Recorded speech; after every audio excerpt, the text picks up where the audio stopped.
그러면 이제 뭘 살펴볼 거냐. 자, 이제 우리가 과세대상 물건에 대해서 여러분들 정리해드렸어요. 자, 그러면 두 번째. 취득이라는 행위에는 뭐가 있습니까? 이야기해요. 자, 그러니까 취득세가 과세가 되려면 전제 조건이 두 가지가 필요합니다. 첫 번째는 열거된 자산에 해당해야 돼요. 두 번째는 그걸 뭐였어야 돼요? 취득했어야죠? 그때 취득의 범위에는 뭐가 있습니까? 라는 이야기인데 크게 두 가지가 있습니다. 첫 번째는 실제로 취득하는 사실상 취득이라는 게 있고 또 하나가 취득은 아니지만 취득으로 보는 간주 취득이라는 게 있어요. 자, 그래서 취득세는 법률에 의해서 규정된 열거된 자산을 무슨 취득하거나 사실상 취득을 하거나 또는 무슨 취득했을 때 낸다? 간주 취득했을 때 내는 세금이 취득세입니다. 이렇게 보시면 돼요. 자, 그러면 우리가 취득할 수 있는 방법에는 뭐가 있을까라는 이야기인데 자, 내가 예를 들어서 건물을 하나 취득하고 싶어요. 방법은 뭐가 있어요? 매매로 사는 방법이 있겠죠? 또 증여받는 방법도 있을 거고 또 뭐 신축하는 방법도 있을 것이고요. 상속받는 방법도 있을 것이고요. 여러 가지 방법이 있죠? 자, 그걸 묶어서 내가 만드는 것을 원시취득이라고 하고 가져오는 것을 승계취득이라고 그래요. 우리가 취득할 수 있는 방법은 딱 두 가지밖에 없어요. 만들거나 가져오거나. 이거 외에는 취득할 수 있는 방법이 있어요, 없어요? 없잖아요. 자, 내가 책이 필요해요. 그러면은 방법은 두 가지죠? 만들어진 책을 뭐 하면 돼요? 가져오면 돼요. 가져오는 방법이 두 가지가, 가져오면 돼요. 그걸 무슨 취득? 승계. 자, 가져올 수 없어요. 근데 필요해요. 그러면 뭐 하면 돼요? 만들면 돼요. 그게 뭐예요? 원시예요. 그러니까 원시하고 승계하고 차이점 아시겠죠? 내가 만들면 무슨 취득이고 원시 취득이고 내가 가져오면 무슨 취득이고 승계 취득인 거예요. 이해하셨어요? 다시 가져오는 방법에는 두 가지가 있습니다. 유상승계라는 게 있고 무상승계라는 게 있어요. 그때 유상하고 무상하고 차이점 아시겠어요? 유상하고 무상하고 차이점이 뭐예요?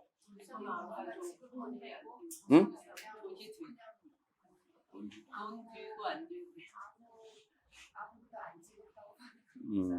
그래요. 정확하게 구분할 줄 알아야 돼요. 이거 중요한 내용입니다. 유상하고 무상은 딱 한마디로 표현하는 거죠. 공짜냐 아니냐예요. 즉 대가성이 있느냐 없느냐로 나눕니다. 주의하셔야 될 것은 금전거래가 있었느냐 없었느냐로 나누지 마시라고요.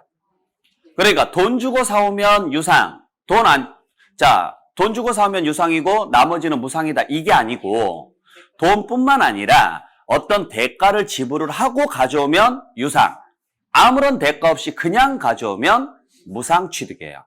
그러니까 그 대가가 반드시 금전이라는 보장은 없죠. 자, 내가 아파트를 취득을 했어요. 근데 그에 대한 대가로 돈을 줬어요.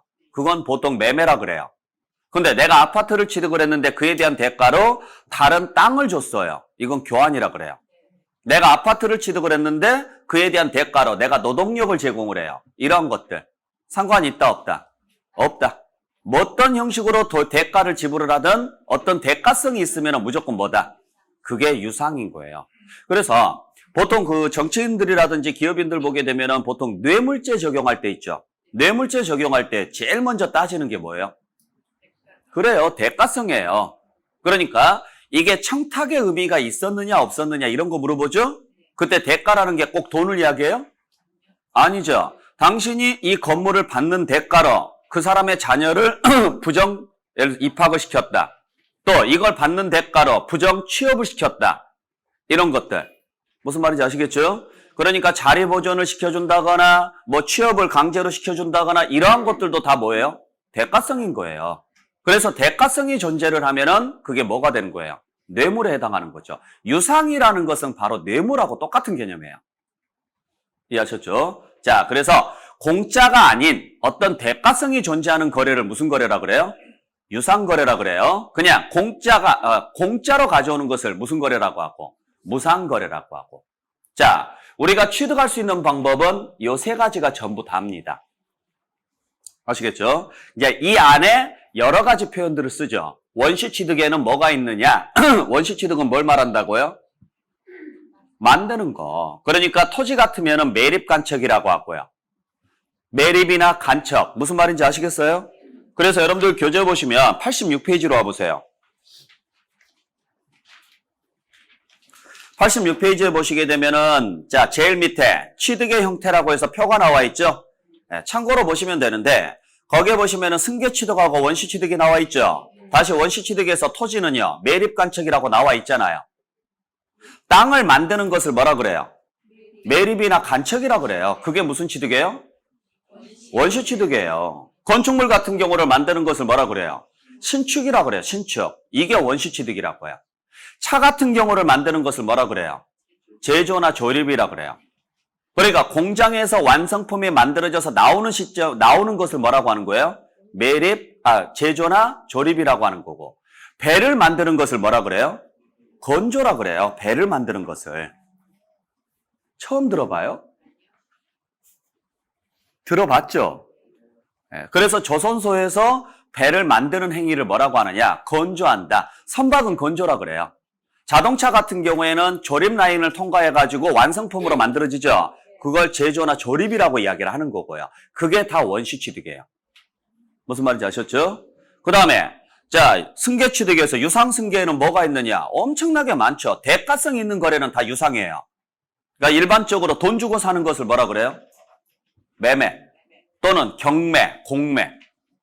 경매나 공매도 돈 주고 사는 거 맞죠? 그 다음에 물건 주고 사는 거, 교환. 주식 주고 사는 것을 현물출자라 그래요. 또 빚을 채권을 건물로 받는 거예요. 그런 것들을 대물변제라 그래요. 대충 무슨 말인지는 이해하시겠어요? 이러한 것들 전부 다 이게 다 무슨 취득에 해당하느냐? 유상승계 취득에 해당해요. 이해되셨죠? 자, 그러니까 원시하고 승계하고 차이점 구분할 줄 알아야 돼요. 아시겠죠? 그러면 구분할 줄 알아요? 확실히? 그러니까 법률상으로는 원시하고 승계를 어떻게 구분하느냐면 나 이전에 소유자가 없었으면 원시예요. 내가 1번 소유자면 내가 2번 소유자부터는 승계예요. 무조건. 나 이전에 소유자가 있었으면. 그러면 아파트를 신규 분양받는 것은 원시일까요? 승계일까요? 여러분들 아파트 분양 받아보신 분들 등기할 때 등기부에 1번으로 들어가요? 2번으로 들어가요? 집에 가서 꼭 확인하세요. 그러면 여러분들이 새 차를 사는 것은 원시예요? 승계예요? 구분할 줄 안다며요. 여러분들이 아파트를 만들었어요? 여러분들이 차를 만들었어요? 아니잖아요. 그러니까 신규 분양이나 새 차 사는 것은 다 승계 취득이에요. 아시겠어요? 그래서 신규 분양하는 사람들, 신규 분양 받으신 분들 있잖아요. 등기부등본 보세요. 1번은 건설사 이름으로 돼 있어요. 2번이 본인 이름이에요. 승계 취득이에요. 그런 것들. 네. 자, 그럴 때 이 중에서 어디까지를 과세합니까? 라는 이야기예요. 어디까지를 취득으로 볼 겁니까? 모든 취득에 대해서 다 내는 게 취득세예요. 그래서 취득세에서 말하는 취득이란 원시, 승계, 유상, 무상의 모든 취득을 말한다. 쉽게 말하면 여러분들이 어떠한 식으로 취득을 하든지 간에 취득을 했으면 무조건 내야 되는 세금이 뭐다? 취득세다 이야기예요. 이해할 수 있겠어요? 잘 기억을 하시길 바랍니다. 자, 그래서 취득세는 모든 형태의 취득에 대해서 다 낸다. 그래서 그 86페이지 제일 위에 보세요. 제일 위에 특징 나와 있죠? 거기에 동그라미 1번 보세요. 취득이란 매매, 교환, 상속, 증여, 기부 어쩌고 저쩌고 해서요. 세 번째 줄에 무슨 취득? 원시 취득, 승계 취득 또는 유상, 무상의 모든 취득을 말한다. 그래서 취득세가 기본인 거예요. 어떠한 행위를 하더라도 무조건 기본적으로는 무슨 세금은 내야 돼요? 취득세는 내야 되는 거예요. 아시겠어요? 그래서 여러분들이 신축을 해도 무슨 세금 내시고 취득세 내는 거고요. 아셨죠? 여러분들이 집을 지어도 취득세 내는 거고 집을 분양을 받아도 취득세 내는 거고 또는 매매로 사도 취득세를 내야 되고요. 경매로 사도 취득세를 내야 되고요. 이해되셨어요? 하여간 여러분들이 취득이라는 행위가 있었으면 무조건 내는 세금이 뭐다? 취득세입니다. 그래서 만약에 시험지에서 취득세는 유상취득인 경우에만 과세한다. 그러면 틀려요. 모든 취득에 대해서 다 내는 거예요. 특히 주의하셔야 될 게 우리 무상취득의 대표적인 게 뭐가 있을까요? 상속이나 증여 같은 경우가 있잖아요. 대가성이 없는 거죠? 문제는 상속이나 증여를 받게 되면은요. 자, 상속을 받으면 무슨 세금 내요? 증여를 받으면 무슨 세금을 내요? 그러면 증여세는 누가 내요? 취득세는 누가 내요? 그러면 증여를 받으면 증여를 받은 사람이 취득세도 내고 증여세도 내야 돼요? 두 개 다 내요? 자, 증여세 누가 낸다고요? 받은 사람이 내요? 확실해요? 취득세는 누가 내요? 받은 사람이 내요? 준 사람이 내요? 취득세. 아니, 그러니까 취득한 사람이라는 게 받은 사람을 말해요? 준 사람을 말해요? 그러면 취득세는 받은 사람이 내요? 준 사람이 내요? 뭐 제가 지금 외국인들 데리고 수업하는 거 아니잖아요. 받은 사람이 내죠? 그러면 증여세는 받은 사람이 내요? 준 사람이 내요?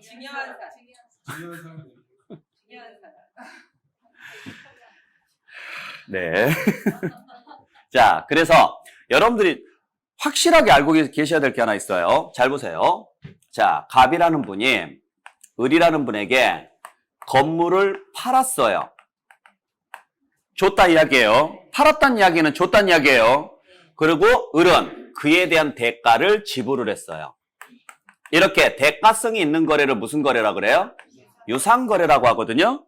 그러면 이 사람이 양도자고 이 사람이 취득자입니다. 그러면 양도자가 내야 될 세금은 뭐예요? 양도소득세죠? 취득자가 내야 될 세금은 뭐예요? 취득세죠? 됐나요? 자, 그랬을 때 만약에 매매 거래를 했다. 예를 들어서 매매 거래면은 대가가 돈이거든요. 돈을 주고 사는 거죠? 그러면 매매 거래가 이루어졌을 때 여러분들이 지금 이 딱 가운데 서 있다고 생각을 해보세요. 자, 이 사람하고 이 사람이 매매 거래를 했어요. 그러면 이 두 사람한테 나올 수 있는 세금이 뭐가 있을까? 이거 말고. 그냥 아는 대로. 뭐라 안 할게요. 자, 여러분들이 매매 거래를 했어요. 여러분들이 양도자라면 무슨 세금 내야 돼요? 또 낼 세금 있어요, 없어요? 자, 그러면 여러분들이 취득자예요. 무슨 세금 내셔야 돼요? 또 낼 세금은? 농어촌 특별세 또? 지방교육세 또? 자, 알겠습니다. 자, 그러면 보죠. 갑이라는 분이 을이라는 분에게 건물을 팔았어요. 자, 팔았다는 이야기는 지금 내가 줬다는 이야기예요. 아시겠죠? 근데 을로부터 아무런 대가를 안 받아와요. 이걸 무슨 거래라 그래요? 무상거래라 그래요. 아무런 대가 없이 그냥 팔기만 했어. 주기만 했다고요. 그러면 양도자가 내야 될 세금은 뭐예요?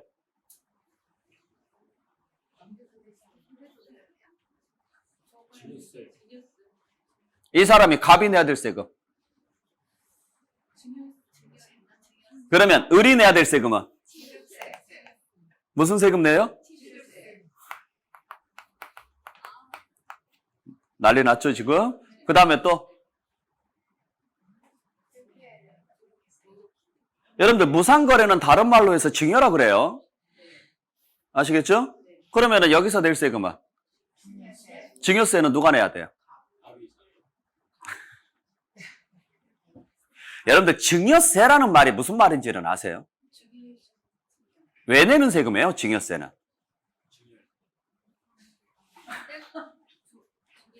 이게 문제예요, 이게.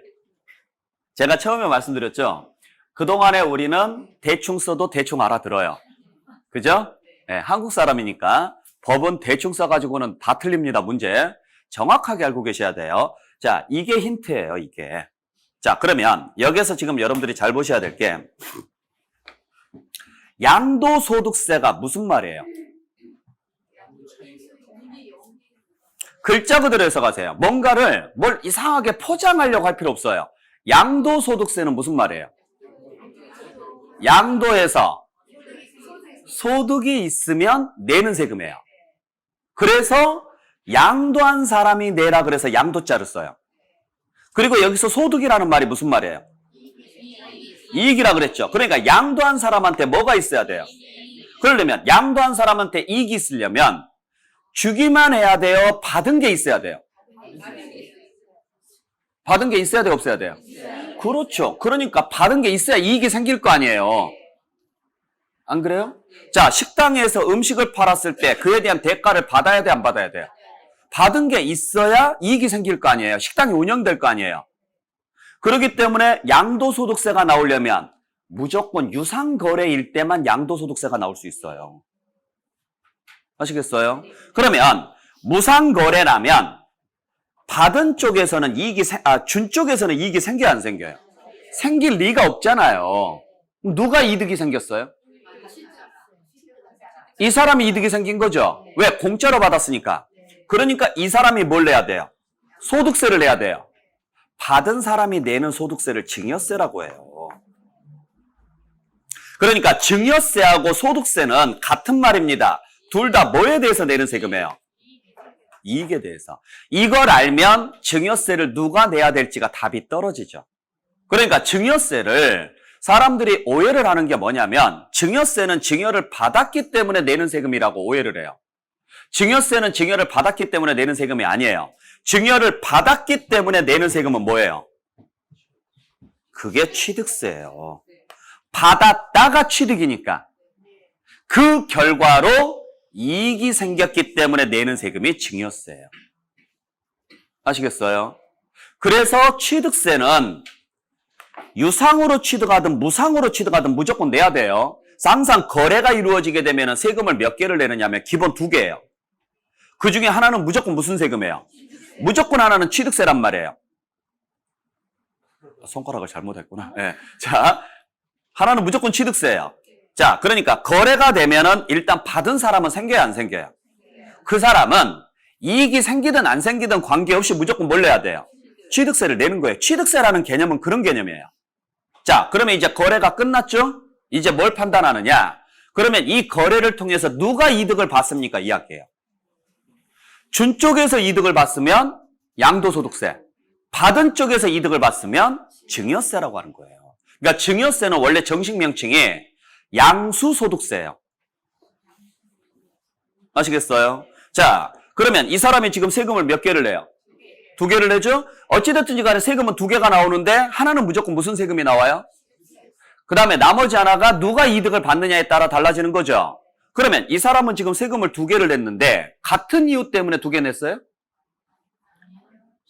아니죠. 그래서 이건 이중과세가 아닌 거예요. 아시겠나요? 자, 그래서 다시 한번 정리합니다. 잘 들으셔야 돼요. 증여를 받았기 때문에 내는 세금은 뭐다? 취득세라고요. 증여를 받았기 때문에 내는 세금은 뭐다? 취득세예요. 그 결과로 이익을 받기 때문에 내는 세금은 그게 증여세라고요. 이해되셨어요? 잘 기억을 하셔야 돼요. 자, 그래서 항상 이 개념을 여러분들이 확실하게 잡아야 돼요. 그래서 오늘 제가 지금 취득세 설명하죠? 지금은 제가 누구 입장에서 지금 설명해요? 받은 사람 입장에서 설명한다고요. 그래서 취득세에서 말하는 이 취득이라는 글자에는 유상만 들어간다, 무상만 들어간다, 무상까지 들어간다. 다음 시간에 제가 양도소득세 설명할 거거든요. 그때는 누구 입장에서 바라보고 설명해요? 양도자. 그때 양도소득세에서 양도란 유상만 들어간다, 무상도 들어간다. 그렇죠. 그때는 유상만 들어가요. 그러니까 왜 양도소득세는 유상 이전일 때만 나오느냐? 외우지 마시고 이해를 하시라고요. 양도자한테 이익이 생기려면 양도라는 것을 했을 때 양도라는 것은 파는 거다. 근데 이익이 생기려면 양도자한테 이익이 생기려면 주기만 해야 된다. 받아온 게 있어야 된다. 그렇죠. 받아온 게 있어야 이익이 생길 거 아니에요. 그죠? 아무것도 안 받아오면 이익이 생길 리가 없죠. 그래서 양도소득세는 유상일 때만. 아셨나요? 자, 그러면 여기서 하나 더. 자, 양도소득세하고 증여세는 둘 다 뭐에 대해서 내는 세금이에요? 이익에 대해서 내는 세금이죠? 자, 그러니까 거래가 발생하면 무조건 일단 취득세는 나오는 거예요. 기본인 거예요. 그리고 나서 양도자한테 이익이 생기면 양도소득세, 취득자한테 이익이 생기면 증여세인데 왜 양도소득세는 소득자를 썼고 증여세는 소득자를 안 썼을까?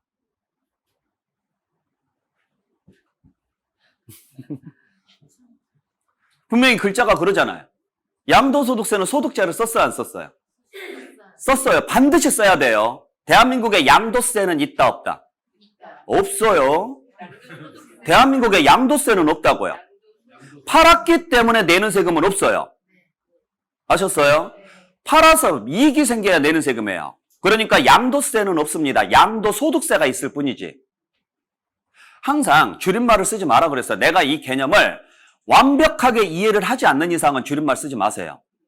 내가 이해를 하더라도 상대방이 이해를 못할 것 같으면 절대 줄임말 쓰는 거 아니에요. 그러니까 애들이 줄임말 많이 쓰죠. 근데 걔들이 내가 못 알아듣는 줄임말을 쓰면 답답한 거예요, 서로가. 그러면은 내가 만약에 줄임말을 쓴다라고 했었을 때 이 사람이 알아들을 수 있으면 내가 줄임말을 쓰는 게 맞아요. 왜? 단순하니까. 근데 둘 중에 한 사람이라도 이해를 못하면은 정상적인 단어를 써주는 게 맞죠. 이해되셨어요? 왜 이야기를 해드리느냐? 제가 만약에 여러분들한테 자 이건 양도세입니다. 이건 양도세입니다. 라고 이야기를 계속 하잖아요. 나중에 되면 그냥 집을 팔면 내는 줄 알아요. 집을 팔면 내는 게 아니라 이익이 생겨야 내는 세금이라고요. 아시겠어요? 그러면 내가 예를 들어서 아파트를 10억에 팔았어요. 그러면은 양도세가 나오느냐? 10억에 팔았다. 양도세 나옵니다. 근데 11억 주고 사가지고 10억에 팔았다. 양도세는 나와도 양도소득세는 안 나와요. 무슨 말인지 아셨어요? 11억에 샀습니다. 근데 10억에 팔았어요. 11억짜리를. 이익 보고 팔았어요? 손해 보고 팔았어요? 그러니까 양도소득세는 나올 수가 없다고요. 근데 팔았어요? 안 팔았어요? 양도세는 나올 수 있다고요. 대한민국에 이런 양도세는 없다고요. 팔았기 때문에 내는 세금은 없어요. 팔아서 뭐가 생겨야 나오는 세금이라고요? 그래서 용어를 정확하게 쓰셔야 돼요. 근데 여기는 소득자를 썼는데 왜 여기는 소득자를 안 썼을까? 그건 아니고. 방금 제가 다 설명했어요. 이유는 간단해요. 이 사람 입장에서 매매로 팔면 무조건 이익이 생겨요? 손해를 볼 수도 있어요? 그러니까 이익 생길 때만 내라 그래서 이 글자 꼭 써줘야 돼요. 손해보면 내지 말라고요. 그러니까 팔았는데 손해를 봤으면 내지 마세요.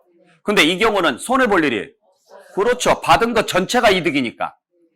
그러니까 여기는 소득자를 쓸 이유가 없는 거예요. 왜? 받은 것 전체가 이득이니까. 근데 여기는 손해볼 일이 있을 수 있고, 그죠? 이익이 생길 수도 있고 손해를 볼 수도 있고. 그러면 손해를 보면은 내지 마세요. 뭐가 생겼을 때만 내세요. 이익이 발생했을 때만. 여기는 무조건 내세요. 왜? 손해볼 일이 없으니까. 이해되셨어요? 자, 그래서 시험제 나올 때 뭐라고 나오느냐면 상속이나 증여로 취득하는 경우에는 상속세나 증여세를 내기 때문에 취득세는 과세되지 아니한다. 이렇게 나와요. 맞다 틀리다?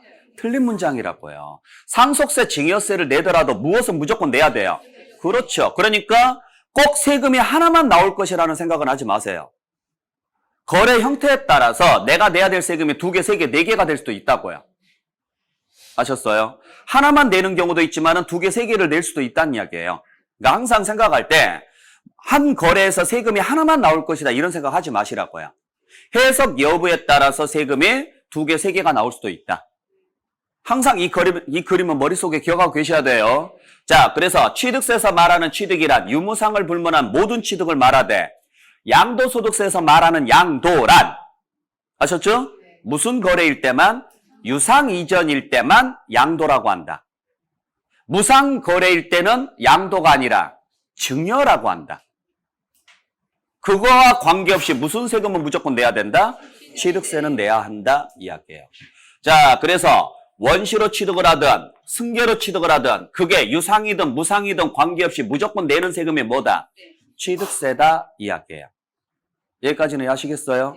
자, 문제가 하나 더 있습니다. 무슨 문제가 있느냐? 실제로 취득하는 것을 무슨 취득이라 그래요? 사실상 취득이라 그래요. 근데 실제로 취득하지 않았음에도 불구하고 취득세를 내는 경우가 있어요. 이걸 간주라 그래요. 나 간주라는 말은 무슨 말이냐면 본다 이야기예요. 쉽게 이야기해서 너가 안 한 줄 알아. 아닌 줄 알아. 아는데 그냥 네가 한 걸로 해. 그게 뭐예요? 간주예요. 자, 취득세를 부과하려면 무슨 행위가 있어야 돼요? 취득행위가 있어야 돼요. 근데 이 사람이 취득을 안 했어요. 안 했는데 이 사람한테 취득세를 부과하고 싶어요. 그러면 억지를 써야 돼, 안 써야 돼요? 자, 얘가 도둑질을 안 했어요. 근데 얘를 잡고 싶어요. 그냥 얘를 범인으로 해서 잡고 싶어요. 그러면은 그냥 네가 뭐 한 걸로 하면 돼요. 그냥 네가 도둑질 한 걸로 해. 그러면 내가 너를 뭐 할 수 있어요? 공식적으로 잡을 수 있죠? 그게 간주라고요. 무슨 말인지 아셨어요? 자, 취득세를 부과를 하고는 싶은데 너무 간절하게 이 사람한테 취득세를 부과하고 싶은데 이 사람이 취득을 안 해요.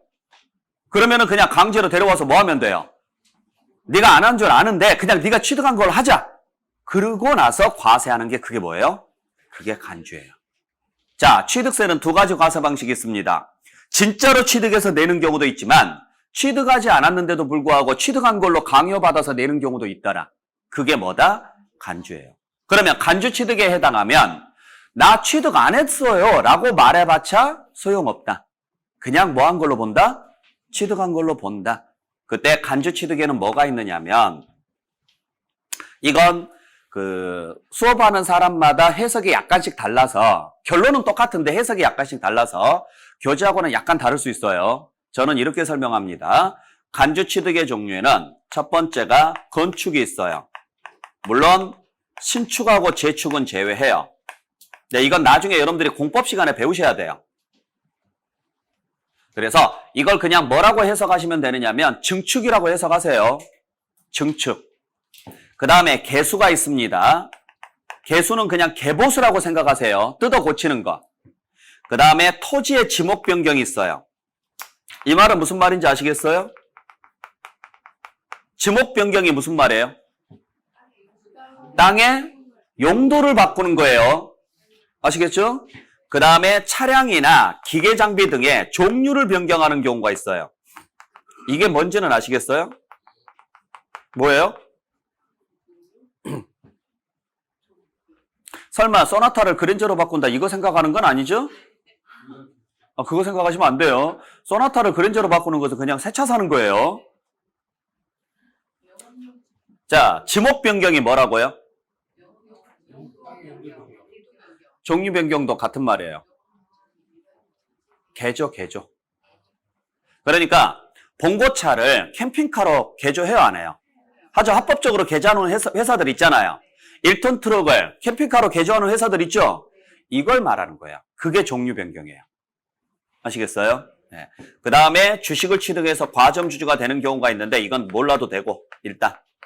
자, 그 중에서 요 네 개가 여러분들이 좀 간단하게 좀 개념만 좀 이해를 좀 해주시면 될 것 같은데 요 네 개는 다 공통점이 하나 있어요. 다 보유 중에 하는 행위예요. 자, 우리가 자산을 취득을 합니다. 그리고 가지고 있다가 언젠가는 이 자산을 뭐 할까요? 팔 거예요. 그러면 취득세는 몇 번 내는 세금이에요? 몇 번 내요? 한 번 내죠? 언제? 그래요. 이때. 그죠? 이후에 내는 경우 있어요? 없어요? 없죠? 요때 내는 거예요. 그래서 여기서 우리가 취득했다가 이게 무슨 취득이에요? 그렇죠. 이게 사실상 취득이에요, 이게. 그러니까 우리가 취득할 수 있는 방법은 만들거나 뭐 하거나 가져오거나 이 방법밖에는 없다고요. 나한테는 만들든 가져오든 나한테는 처음이에요. 안 그래요? 자, 냉장고를 내가 만들어도 나한테는 처음이죠? 냉장고를 내가 하이마트에서 사가지고 와도 나한테는 그 냉장고가 처음이에요. 그래서 여러분들 오해하지 말아야 될 게 처음 취득하는 게 원시다가 아니에요. 처음 취득하는 게 뭐예요? 사실상 취득이에요. 나한테는 둘 다 처음이니까. 아파트를 신규 분양받았다. 그 아파트 나한테 처음이 아니에요. 처음인데 내가 만들었어요? 아니에요? 아니죠. 그러니까 승계 취득이에요. 근데 나한테는 처음인 거죠. 그걸 무슨 취득이라 그래요? 그러면 취득세는 이때 내는 세금이라고, 이때. 이후에는 내요, 안 내요? 그렇죠. 그러니까 여러분들이 아파트 분양받을 때 취득세 냈죠? 지금까지, 자, 분양받고 나서 이후부터는요, 취득세 내요, 안 내요? 안 내요. 그러면 가지고 있는 동안에 문짝 뜯었다, 붙였다, 또 리모델링을 했다, 이런 것들 해요, 안 해요? 하죠? 그때마다 취득세 냈냐고요? 안 내죠? 왜 안 냈어요? 네? 내가 뭐 아파트를 새로 취득한 게 아니니까. 그죠? 그래서 원래 보유 중에는 취득세 내야 돼, 안 내야 돼요? 안 내는 거예요. 보유 중에는 재산세를 내야지. 근데 보유 중에 어떤 행위를 하면 다시 한번 취득세를 내는 경우가 있어요. 한 번 냈는데. 그게 어떤 행위를 했을 때냐? 이걸 했을 때예요. 그러니까 보세요. 증축을 하려면 나한테 건물이 있어야 돼, 없어야 돼요? 있어야 증축을 할 수 있어요. 개수를 하려면, 즉 개보수를 하려면 나한테 건물이 있어야 개보수가 돼요. 지목을 바꾸려면 나한테 땅이 있어야 지목을 바꿀 수 있죠? 자, 차량을 개조하려면 나한테 차가 있어야 개조가 가능하다고요. 그러면 일단 내가 해당 물건을 취득했어요, 안 했어요? 했어요. 건물을 취득하든 토지를 취득하든 차를 취득하든 취득했다고요. 취득세 냈어요, 안 냈어요? 냈고 이후에 보유 중에 이런 행위를 했다고요. 그러면 다시 한번 취득세를 내는 거예요. 무슨 말인지 아시겠어요? 물론 실무상으로는 안 내는 경우들이 되게 많아요. 왜냐하면 몰라요, 내는 줄을. 주변에서 낸 적이 없기 때문에 냈다라고 이야기하는 사람이 없으니까 당연히 나도 안 내는 줄 알아요. 그래서 실무상으로는 보통 안 내고 지나가는데 관할관청에서도 확인하기가 쉽지가 않아요. 그래서 그냥 서로 모르니까 넘어가는 경우도 많이 있지만 여러분들이 이론적으로 공부할 때는 낸다라고 알고 계셔야 돼요. 제가 그래서 처음에 말씀드렸죠. 여러분들이 배우는 세법은 실무세법이 아니라고요. 이론세법이라고요. 그러면 자주 과세가 안 되면 법률에 굳이 있을 필요가 있어요, 없어요? 있어야죠. 왜? 자주 과세가 안 되더라도 법에 없으면 걸렸을 때 잡아내지 못하죠? 그러니까 자주 과세가 안 된다고 하더라도 법률에는 놔뒀다고요. 그리고 걸리면 법을 근거로 해서 뭐 할 수 있으니까? 과세할 수 있으니까. 그러면 이 제도를 왜 만들어 놨느냐? 이유는 간단해요. 두 가지 이유가 있습니다. 공식적인 이유는 형평성 문제고 실질적인 이유는 그냥 더 받고 싶어서 그래요. 돈이라는 건 더 받고 싶잖아요. 한 번 가지고는 좀 아쉽다. 한 번 더 걷겠다. 자, 공식적인 이유는 과세 형평성 때문에 만들어놨어요. 과세 형평성 때문에 만들어놨는데 무슨 이야기냐면 가장 대표적인 게 토지의 지목 변경이거든요. 즉, 자, 내가 땅을 샀어요. 매매로 샀는데 11-2번지 땅이에요. 근데 이 땅을 밭으로 산 사람하고 대지로 산 사람이 있어요. 두 가지 케이스를 한번 가정을 해볼게요. 그러면 밭으로 산 사람하고 대지로 산 사람하고 가격이 같을까요? 다를까요?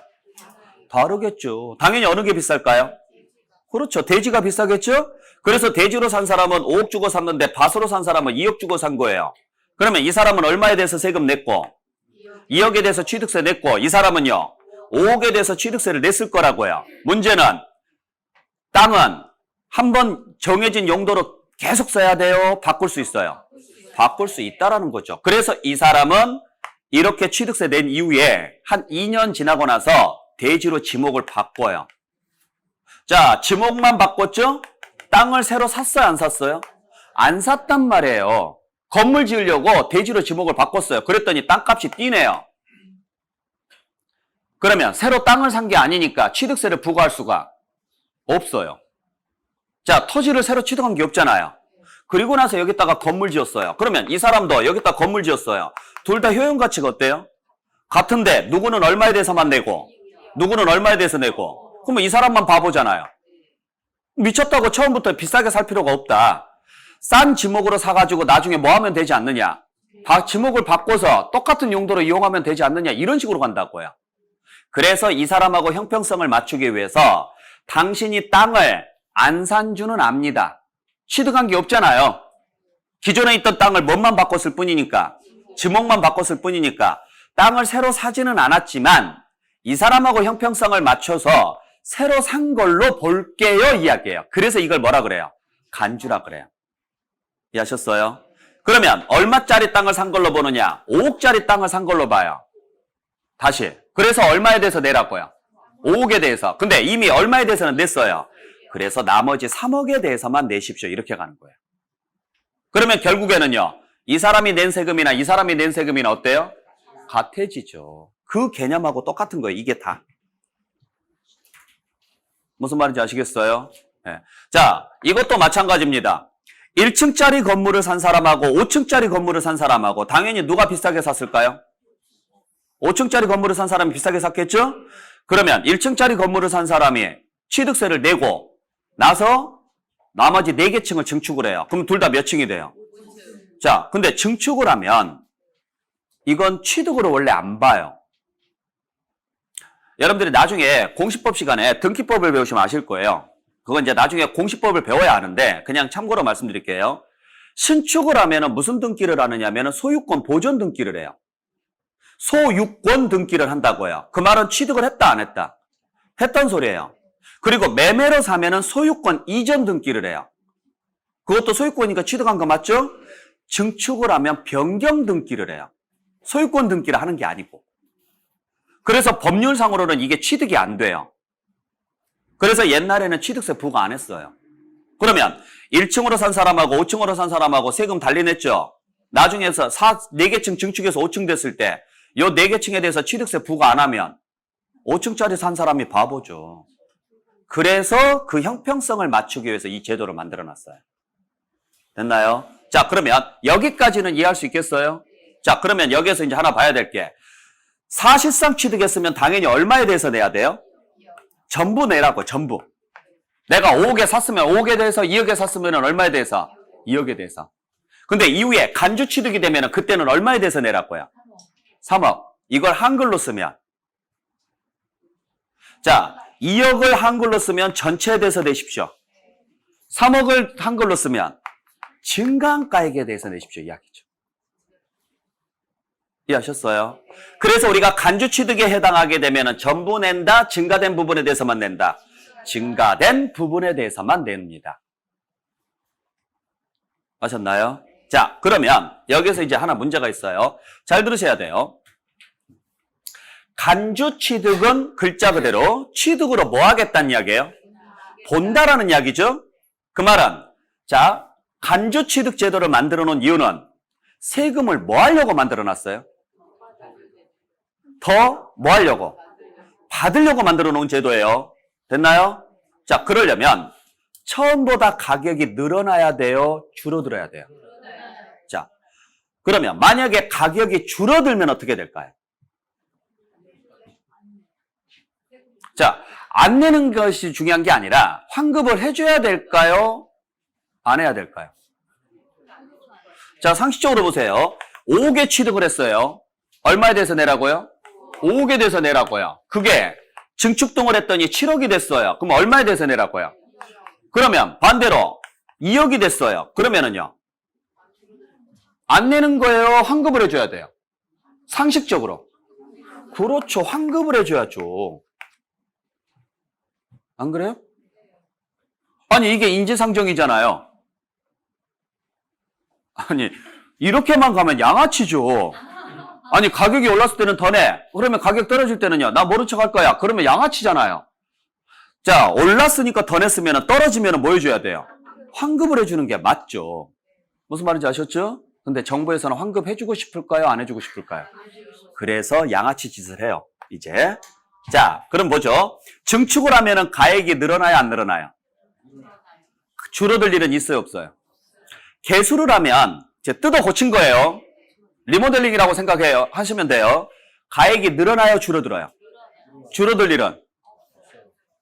없죠? 없죠? 자, 지목을 바꾸면 가액이 늘어나요? 줄어들어요? 줄어들 일은? 진짜로? 자, 공장용지를 상업용지로 바꿨어요. 가액이 늘어나요? 줄어들어요? 그러면 상업용지를 공장용지로 바꾸면 확실히 줄어들어요? 아니, 할 수도 있죠. 공장 부지가 필요한 사람은 할 수도 있죠. 모르죠? 자, 차량을 개조했어요. 가액이 늘어날까요? 줄어들까요?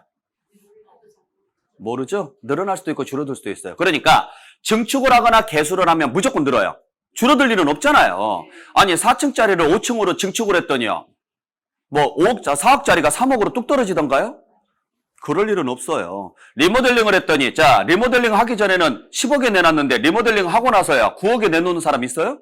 아니라고요. 어찌됐든지 간에 현 상태보다는 가액은 어떻게 돼요? 올라갑니다. 근데 땅은 어떤 용도로 바꾸느냐에 따라서 가액이 올라갈 수도 있지만 뭐 할 수도 있어요? 줄어들 수도 있어요. 차량 개조도요. 수요에 따라서 가격이 오를 수도 있지만 줄어들 수도 있죠? 얘들이 문제예요. 그러면 얘들은 올랐을 때는 뭐 하면 되는데? 거두면 되는데 떨어지면 뭐 해줘야 돼요? 환급을 해줘야 돼요. 그게 싫은 거예요. 그래서 단서를 붙였어요. 가액이 증가한 것만 취득으로 보겠다. 그 말은 바꿔서 말하면 가액이 감소하는 것은 취득이다 아니다? 아니다. 취득 아니니까 안 돌려줄 거야. 이 구조로 가요. 그래서 여기는 꼭 단서가 얘가 붙어야 돼요. 그러면 시험제 나올 때 뭐라고 나오느냐? 토지의 지목을 변경하는 경우에는 가액의 증가 또는 감소 여부에 관계없이 취득으로 본다. 이렇게 내요. 틀린 문장. 가액이 뭐였을 때만? 증가할 때만. 증축이라든지 개수에 대해서는 감소라는 말 자체를 쓸 수가 없어요. 여기는. 그래서 여기서는 안 나와요. 여기만 나와요. 아시겠죠? 잘 보셔야 돼요. 이거 굉장히 중요해요. 자, 그래서 다시 한번 정리합니다. 토지의 지목 변경은 취득이다 아니다? 아니에요. 지목 변경이 취득이 아니에요. 자, 토지의 지목 변경은 취득이 아니고 그 결과로 가액이 증가해야 취득이에요. 이게 와야 취득이라고요. 자, 이 말이 없어요. 토지의 지목을 변경하는 경우는 그 변경 행위는 취득으로 본다. 그건 틀린 문장. 토지의 지목을 변경해서 뭐가 돼야지만 가액이 증가해야지만 취득인 거예요. 시험을 본다 해서 합격이 아니라고요. 시험을 봐서 점수가 나와야 합격이라고요. 무슨 말인지 아셨어요? 자, 시험을 보는 것 자체가 합격이에요? 아니죠? 자, 시험을 봤을 때, 시험을 보고 나서 60점이 넘어야 뭐가 돼요? 합격이에요. 지금 그 이야기하고 똑같은 거예요. 지목 변경까지는 가액이 늘어날 수도 있고 감소할 수도 있어요. 근데 그걸 지금 모르는 상태예요. 모르는 상태는 취득이다 아니다? 아니고 가액이 증가했다라는 사실이 뭐가 돼야 돼요? 확인돼야지만 취득으로 봐요. 근데 증축이나 개수는요. 가액이 감소할 일이 없죠. 감소할 일이 없으니까 그 자체가 취득이에요. 그리고 사실상 취득했으면 얼마에 대해서 내느냐? 총액에 대해서 내요. 그걸 나중에 가서 제가 무슨 가액이라고 할 거냐면 취득 당시 가액에 대해서 낸다 이렇게 표현할 거예요. 무슨 가액에 대해서 낸다고요? 취득 당시 가액. 이게 무슨 금액이냐면 총액이에요. 그러니까 10억에 취득했으면 얼마에 대해서 내라고요? 10억에 대해서. 이후에 이러한 행위를 했다. 이때부터는 얼마에 대해서 내느냐? 증가한 가액에 대해서 내는 거예요. 그러면 시험지에서 건축물을 증축하는 경우에는 그 전체를 취득으로 본다. 맞다, 틀리다? 틀리다. 증가된 부분만 취득으로 본다. 이렇게 가야죠. 그것도 우리 시험지에 나왔던 지문. 이해되셨어요? 네. 자, 그래서 여러분들 87페이지 가보세요. 자, 87페이지에 보시면 양가로 3번에 의제 취득 나와 있죠? 의제 취득이 간주 취득인데 동그라미 1번 보세요. 토지의 지목을 사실상 변경함으로써 그 다음에 뭐라고 돼 있어요? 그 가액이 증가한 경우에는 취득으로 본다. 이렇게 돼 있죠? 지목 변경을 취득이라고 안 했어요. 반드시 뒤에 무슨 글자가 붙어야 돼요? 가액이 증가한다. 이 말이 꼭 나와야 된다고요. 또 동그라미 2번 보세요. 동그라미 2번 보시면 차량, 기계장비, 선박의 종류를 변경했대요. 그게 취득이 아니고 그 뒤에 무슨 단서가 붙어야 돼요? 역시 가액이 증가한 경우에는 취득으로 본다. 이 말이 꼭 와야 된다고요. 가액 증가했다가 동그라미 쳐놓고 별표를 쳐야죠. 이 말이 들어간다 안 들어간다? 들어가야 돼요. 요 두 개만 좀 주의해 주세요. 됐나요? 자, 그러면 우리 세금은 어떻게 계산한다 그랬어요? 세금은 세금은 과, 세, 표, 준이라는 것에다가 뭘 곱해서 세율을 곱해서 세금을 계산한다 그랬어요. 그때 취득세 과세 표준은 뭐냐? 자, 과세가 될 때 그 값은 어떤 값으로 잡을 거냐? 사실상 취득했으면 무슨 값으로 잡아라? 취득 당시 가액으로 잡아라. 즉 총액으로 잡아라. 즉 총액 전부에 대해서 뭐 해라? 과세해라. 대신 증축, 개수, 지목 변경이나 종류 변경으로 인해서 가액이 증가했으면 얼마에 대해서? 증가한 가액에 대해서 잡아라. 과점 주주는 일단 놔두고. 됐어요? 그래서 여러분들 교재 117페이지로 가보세요.